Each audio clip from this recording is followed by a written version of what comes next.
21장 1절에서 5절까지 말씀을 가지고 순종하는 삶이란 제목으로 같이 함께 말씀을 좀 나누겠습니다.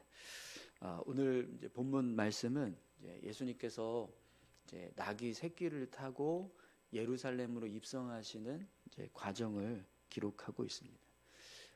그런데 여러분, 이 일은 이미 스가랴서 9장 9절 말씀에 보면 예언되어 있는 이제 말씀입니다. 스가랴서 9장 9절 말씀인데요.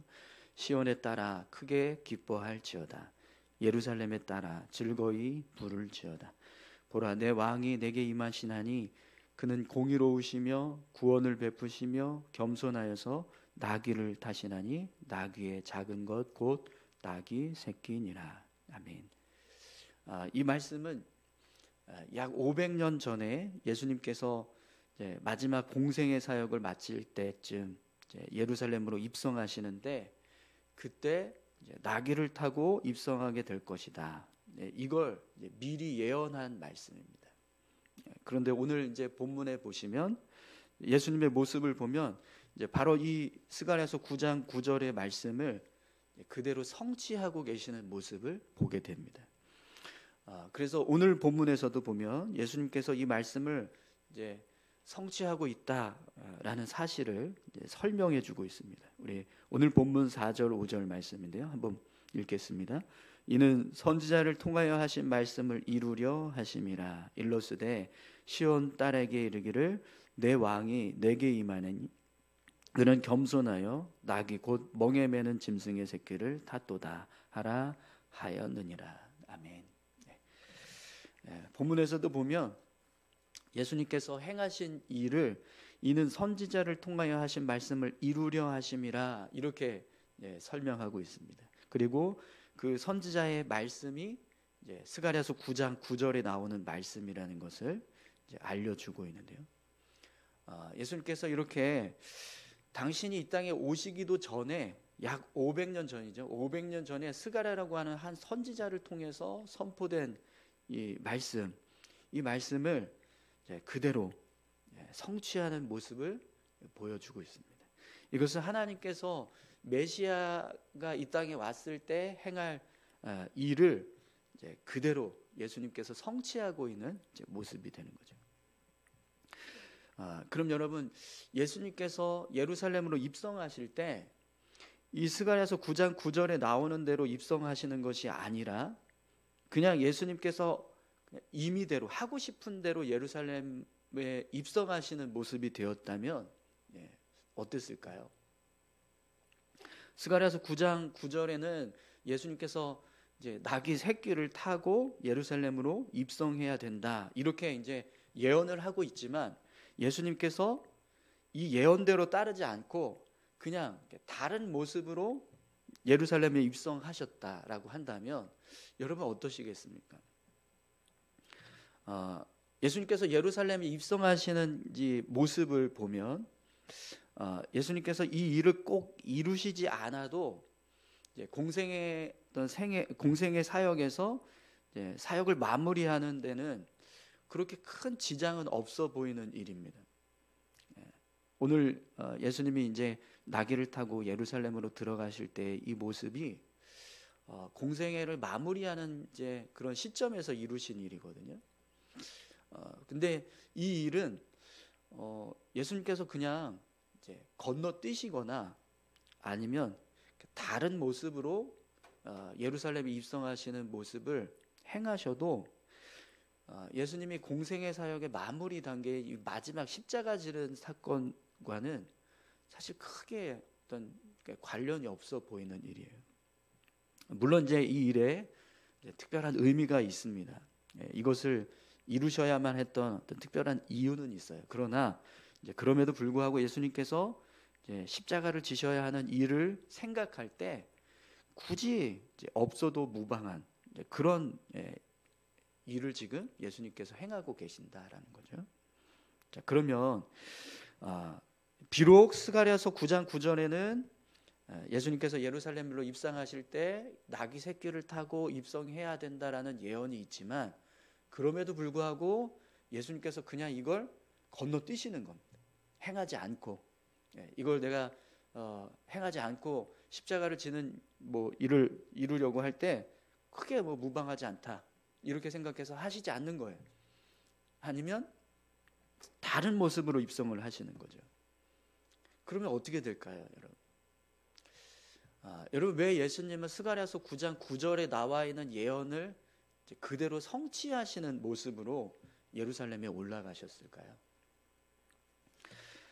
예수님의 모습을 통해서 우리가 삶을 살아갈 때 무엇을 하느냐, 그것을 중요하게 생각하는 것이 아니라 어떻게 하느냐, 누구를 위해서 하느냐, 이것을 중요하게 생각해야 된다는 것을 알게 됩니다. 예수님께서 예루살렘으로 입성하시는 일은요, 사실 그 자체만으로는 중요한 일이 아니에요. 예수님께서 예루살렘으로 입성하셨다, 이건 중요하지 않다라는 겁니다. 예수님이 어떤 모습으로 예루살렘에 입성하셨냐, 사실은 이게 더 중요한. 예수님께서 나귀를 타고 예루살렘으로 입성하시는 모습이 중요한 거지, 예수님이 예루살렘으로 들어가신다, 입성하신다, 이게 중요하지 않다라는 거죠. 여러분, 만약에 예수님께서 예루살렘으로 입성하실 때 좋은 말을 타고 아주 화려한 모습으로 어떤 인간적인 권세를 막 뽐내는 그런 모습으로 예루살렘에 입성하셨다, 그럼 어떨까요? 만약 예수님이 그런 모습으로 예루살렘에 입성하셨다면 그 모습은 하나님께서 계획하셨던 모습과는 완전히 다른 모습이 됩니다. 하나님께서 예수님을 이 땅에 보내신 이유는 자기를 낮추고 섬김의 자리에 서서 인류를 구원하시기 위한 겸손의 왕으로 이 땅에 보내셨습니다. 그런데 예수님께서 좋은 말을 타고 막 영광스럽게 어떤 인간적인 화려함을 드러내고 마치 어떤 권세를 가지고 있는 사람처럼 예루살렘으로 입성해 가신다면 그 모습은 하나님의 어떤 뜻과는 전혀 상관없는 이제 모습이 되는 거죠. 그렇게 되면 예수님이 예루살렘으로 입성하신 모습 그 자체가 하나님과 어떤 하나님의 영광을 가리는, 하나님의 뜻을 반하는 모습이 되는 거죠. 하지만 예수님은요, 온전히 하나님의 뜻을 따라서 스가랴서에 나와 있는 그 예언 그대로 나귀의 새끼를 타고 예루살렘으로 입성해 가셨어요. 여러분, 예수님께서 그렇게 하신 이유는요, 하나님께서 예수님을 이 땅에 보내신 목적을 드러내기 위해서, 하나님의 뜻을 온전히 이루기 위해서 내가 이 땅에 겸손의 왕으로 섬김의 모습으로 인류를 구원하시기 위해서 자기를 희생하기 위한 어떤 낮은 자의 모습으로 이 땅에 왔다.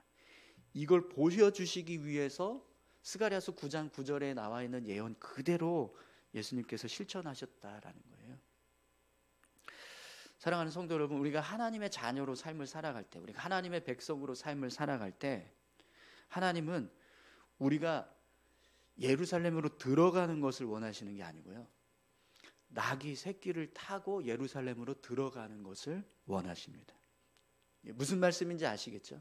그러니까 내가 예루살렘으로 들어간다, 이게 중요한 게 아니라 우리가 하나님의 뜻을 따라서 나귀를 타고 예루살렘으로 들어간다, 이 모습이 중요하다라는 거예요.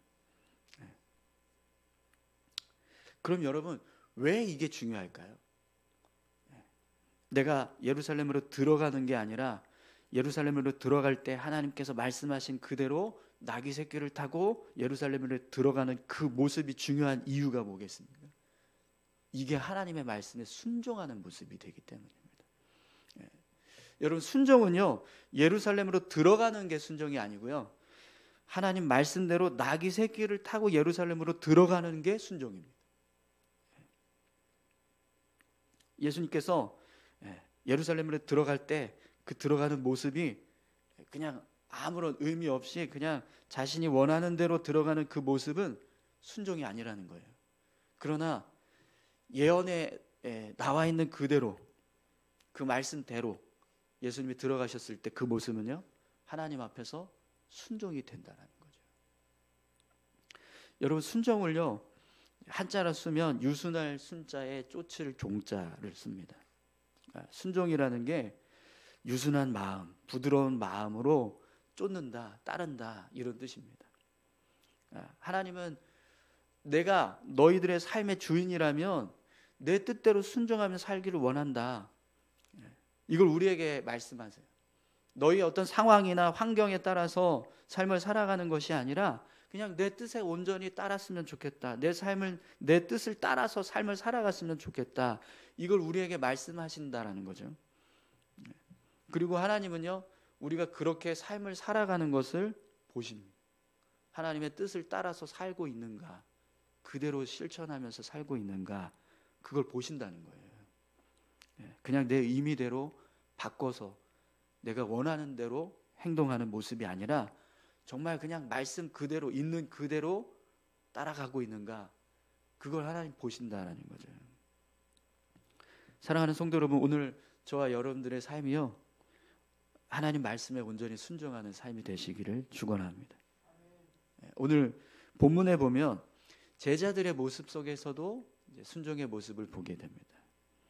예수님께서 두 제자에게 이제 맞은편 마을로 가서 매여 있는 나귀와 나귀 새끼를 풀고 이제 끌고 와라, 이렇게 이야기를 하십니다. 근데 만약에 누가 왜 끌고 가냐 그렇게 말하면 주가 쓰시겠다, 이렇게 이야기를 하라는 거예요. 그러면 그 즉시 이제 보내줄 거다라고 말씀하셨어요. 여러분, 우리 1절에서 3절까지 말씀 함께 보겠습니다. 그들이 예루살렘에 가까이 가서 감람산 벳바게에 이르렀을 때 예수께서 두 제자를 보내시며 이르시되 너희는 맞은편 마을로 가라. 그리하면 곧 매인 나귀와 나귀 새끼가 함께 있는 것을 보리니 풀어 내게로 끌고 오라. 만일 누가 무슨 말을 하거든 주가 쓰시겠다 하라. 그리하면 즉시 보내리라 하시니. 아멘. 예수님께서 말씀하시는 내용은요, 말하기는 굉장히 쉽습니다. 가서 매인 나귀와 나귀 새끼를 끌고 와라. 그런데 누가 왜 가져가냐 그러면 주가 쓰시겠다라고 하라. 그러면 즉시 보내줄 거다. 말은 정말 쉽죠. 근데 이게 실제로 현실에서 이루어진다고 생각을 해보세요. 남의 집에 있는 나귀, 묶여있는 나귀와 나귀 새끼를 지금 제자들이 풀러 가야 됩니다. 네, 주인에게 허락도 받지 않고 그냥 가는 거예요. 그래서 나귀와 나귀 새끼를 끌고 오는데 그걸 또 주인이 받네요. 그래서 주인이 당신들 뭔데 이걸 가져가냐, 이렇게 되는 상황이 되는 겁니다. 그럼 여러분, 그 상황은 어떤 상황이에요? 도둑질하는 상황인 거잖아요. 그죠? 네, 주인이 전혀 허락도 하지 않았는데 남의 집에 있는 물건을 가져가는데 그걸 누가 고지고대로 그냥 가져가게 내버려 두겠습니까? 근데 지금 예수님께서 제자들에게 그런 일을 시키시는 거예요. 그런데 또 주인을 향해서 이렇게 이야기하라고 말씀하십니다. 주가 쓰시겠다. 네, 그러면 즉시 보내준다. 여러분, 이게 말이 쉽지요. 실제로 우리가 이런 일을 한다 그러면 어떤 일이 벌어질지 모릅니다. 차라리 이거는 뭐 그냥 몰래 가져와라, 이렇게 말씀하시는 것이 더 쉬울지도 모르겠어요. 근데 이거는 마치 그냥 대놓고 도둑질을 하라는 거잖아요. 근데 오늘 본문을 보시면 제자들도 그렇고 또 나귀 주인도 그렇고 예수님께서 말씀하신 대로 행합니다. 제자들은 예수님께서 말씀하신 대로 나귀와 나귀 새끼를 끌고 왔고요. 또 주인도 예수님께서 말씀하신 대로 주가 쓰시겠다라고 하니까 정말 나귀와 나귀 새끼를 보내주었습니다. 여러분, 정말 놀랍지 않습니까? 만약 우리가 실제로 이런 일을 하게 된다면 분명 고민할 겁니다. 이거 어떻게 해야 되지? 이게 정말 합당한 일인가? 가당한 일인가? 이거 해도 되나? 이렇게 생각을 할 거예요. 또 염려하고 두려워할 수도 있을 겁니다. 주인이 이거 안 보내주면 어떡하지? 주인이 당신들 뭐냐고 하면서 괜히 우리를 신고하면 어떻게 하지? 이런 두려움이나 염려가 있을지도 모르겠습니다. 어쩌면 우리는요, 예수님을 향해서 주저할지도 모르겠어요. 이거 해도 되는 일인가요? 못하겠습니다 라고 말할 수도 있을 것 같습니다. 그런데 오늘 본문에 보면 두 제자도 그렇고 주인도 그렇고 모두 주님의 말씀에 온전히 순종합니다. 어떤 토를 달지도 않고 또 자기들의 생각이나 자기들의 뜻을 가미해서 뭔가를 바꾼다든지 그렇게 하지도 않습니다. 그냥 시키는 대로, 말씀하신 그대로 순종합니다. 내 생각, 내 뜻, 내 감정, 내 상황, 환경 이걸 다 내려놓고 그냥 주님이 말씀하신 그대로 쫓아가는 거죠. 근데 여러분, 그게 순종이라는 거예요. 사랑하는 성도 여러분, 오늘 저와 여러분들의 삶이요, 하나님의 뜻에 온전히 순종하는 삶이 될 수 있기를 축원합니다. 근데 여러분, 우리가 하나님의 뜻에 온전히 순종할 수 있다는 것은요, 하나님을 믿는다라는 거예요. 예수님을 믿어야 예수님 말씀에 순종할 수 있습니다. 하나님을 우리가 믿어야 하나님의 말씀 그대로 순종하면서 살아갈 수 있는 거예요. 그래서 하나님께서 우리에게 순종을 요구하실 때요, 납득이 되지 않을 때가 참 많습니다. 이거 왜 해야 하나요? 왜 이렇게 해야 되나요? 이게 무슨 유익이 있습니까? 이렇게 하면 도대체 뭐가 좋습니까? 이렇게까지 해야 합니까? 이런 생각이 들 때가 참 많다라는 거죠. 그런데 그런 모든 생각들을 우리가 내려놓고 그냥 하나님의 뜻에 순종한다. 그건 우리 안에 이런 믿음이 있다는 거예요. 하나님께서 우리에게 이런 명령을 내리셨다면, 우리에게 이런 것을 요구하고 계신다면 그것은 분명히 이 일을 통해서 하나님이 선한 일들을 이루어 가실 것이다. 그걸 믿는 믿음이 있다라는 거예요. 그래서 그대로 순종한다는 거죠. 우리 안에 그런 믿음이 없으면 우리는요, 하나님의 뜻에 온전히 순종할 수 없습니다. 사랑하는 성도 여러분, 오늘 저와 여러분들에게 정말 모든 것을 선하게 이루실 하나님을 믿는 믿음, 그래서 그 믿음 때문에 하나님의 말씀대로 삶을 살아가는 믿음의 삶이 되시기를 소망합니다. 여러분, 하나님의 말씀대로 우리가 삶을 살았을 때요, 분명 그 삶은 하나님께 영광이 되고 하나님께 기쁨이 될 줄 믿습니다. 오늘 두 제자들의 모습도 그렇고요, 또 이 나귀의 주인의 모습도 그렇고, 그들은 하나님 앞에서 정말 귀한 도구가 되고 있어요. 두 제자는요, 예수님 말씀에 순종한 것 때문에 예수님께서 예루살렘으로 입성하시는 스가랴서 9장 9절의 말씀이 성취되는, 예언이 성취되는 그 한 모습에 어떤 파트를 담당하게 된 겁니다. 하나님의 뜻이 성취되는, 메시아가 이 땅에 오셔서 이루셔야 하는 하나님의 예언이 성취되게 하는 도구로 쓰여졌다. 또 이 주인도 마찬가지입니다. 주가 쓰시겠다라고 하는 이 말씀에 순종한 주인은 자신의 나귀와 나귀 새끼가 인류를 구원하시기 위해서 이 땅에 오신 예수님께서 왕으로 예루살렘에 입성하실 때 한 도구가 되어서 쓰여지는 그런 모습이 되었습니다. 근데 여러분, 이게 우리 입장에서는 정말 귀하고 또 복된 모습이지 않습니까? 예수님이 이 땅에 오셔서 메시아로서 어떤 당신의 어떤 왕권, 겸손의 왕으로 이 땅에 오셨다라는 것을 드러내기 위한 한 어떤 사건, 그 사건에 내가 같이 함께 동참하고 있다. 이게 얼마나 귀한 일입니까? 내가 소유하고 있는 어떤 이 물건이 주님의 그런 또 선한 일에 쓰임을 받는다. 그게 얼마나 귀한 일인가. 우리는 잘 알고 계시죠? 네. 오늘 저와 여러분들의 삶이요, 그렇게 하나님의 영광에 쓰여지고 하나님의 선한 일에 쓰여지고 또 하나님의 뜻을 이루는데 쓰여지는 그런 복된 삶이 되셨으면 좋겠습니다. 우리가 삶을 살아갈 때 우리의 삶이 그냥 어떤 인간이 담아내는 어떤 죄된 모습을 끊임없이 만들어내는 그런 삶이 아니라 하나님의 나라를 세우고 또 하나님의 뜻을 이루는 그런 복된 삶이 되었으면 좋겠습니다.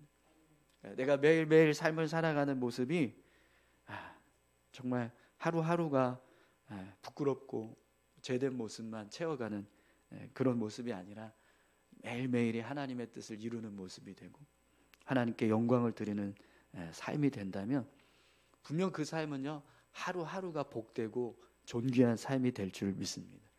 오늘 저와 여러분들의 삶이요 그런 모습으로 매일매일 채워질 수 있기를 축원합니다.